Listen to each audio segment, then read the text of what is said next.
எல்லாருக்கும் வணக்கம். 49வது சென்னை புத்தக காட்சியில் அரங்கு எண் 298-99 சிந்தன் புக்ஸ் அரங்கு அமைச்சிருக்கோம். புத்தக காட்சி என்பது வெறுமனே புத்தகம் வாங்கிறதுக்கான இடங்கள் மட்டும் கிடையாது. தமிழ் பதிப்புச்சூழலில் என்ன மாதிரியான புத்தகங்கள்லாம் பதிப்பிக்கிறாங்க, எதை குறித்து தமிழ் பதிப்புலகம் விவாதிச்சிட்ருக்கு என்ற பற்றின ஒரு ஐடியா, ஒரு எண்ணம் நமக்கு கிடைக்கும். இங்கே வரும்போது பல்வேறு பதிப்பகங்கள் இருக்கும். வெறும் ஏன்னா இன்றைக்கி இணைய உலகம் எப்படி ஆயிருக்குன்னா ஒற்றை சாளரமாக இருக்குது. நம்ம பார்க்கக்கூடியது தான் ஒரு விஷயத்துக்கு ஒரு லைக் போட்டோன்னா அதை பற்றி மட்டுமே வரக்கூடிய அளவில் அல்காரிதம் இருக்குது. ஆனால் இந்த புத்தக காட்சியில் அல்காரிதம்லாம் கிடையாது.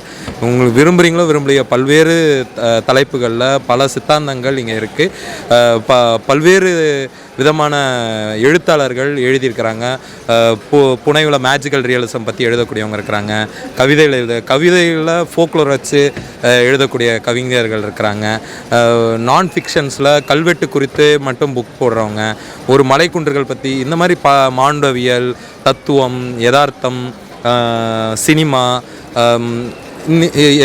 ஆன்மீகம், நாத்திகம், இது எல்லாமே இங்கே கிடைக்கும். அப்போ இந்த ஒரு புத்தக காட்சிக்கு நாம் வருகை தரும் பொழுது நமக்கு முதல்ல இங்கே நம்ம என்ன விவாதிக்கிறாங்க, இங்கே என்ன பேசப்படுது அப்படின்றத குறித்த ஒரு அறிமுகம் நம்மளுக்கு கிடைக்கும்.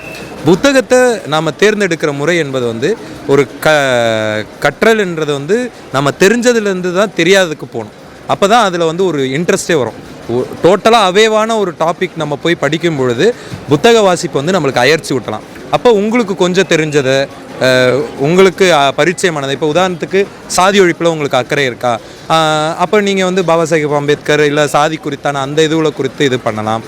மாண்டவியலில் நான் கொஞ்சம் ஆரம்ப கட்ட வாசகனாக இருக்கிறேன் அப்படின்னு நினச்சிங்கன்னா அப்போ மாண்டவியல் சார்ந்து படிக்கலாம். நான் ஒரு வழக்கறிஞராக இருக்கிறேன் போது அரசமைப்பு வெறுமனே கான்ஸ்டியூஷன் மட்டும் நம்ம படித்தா போதாது. அப்போ கான்ஸ்டியூஷன் குறித்து அசம்பிளிங் தி கான்ஸ்டியூஷன் சொல்லி ஒரு அற்புதமான புத்தகம் வந்திருக்கு. சுப்ரீம் கோர்ட் பற்றி இன்கம்ப்ளீட் ஜஸ்டிஸ்னு முரளிதர் எழுதியிருக்கக்கூடிய புத்தகம்.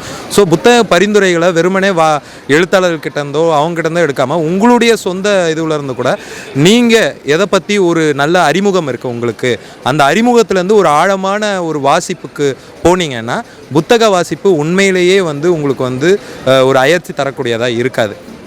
அந்த வகையில் எல்லாரோடைய பரிந்துரைகள் எல்லாருக்கும் பொருத்தமானதாக இருக்குன்னு சொல்ல முடியாது. அதனால் பரிந்துரைகளை முடிஞ்ச அளவு நீங்கள் உங்கள் கற்றலேருந்து எடுத்துக்கிட்டால், நீங்கள் எக்கனாமிக்ஸ் படிக்க அதுலேருந்து நீங்கள் எடுத்துக்கிட்டிங்கன்னா உங்களுக்கு தேவையாக இருக்கும்.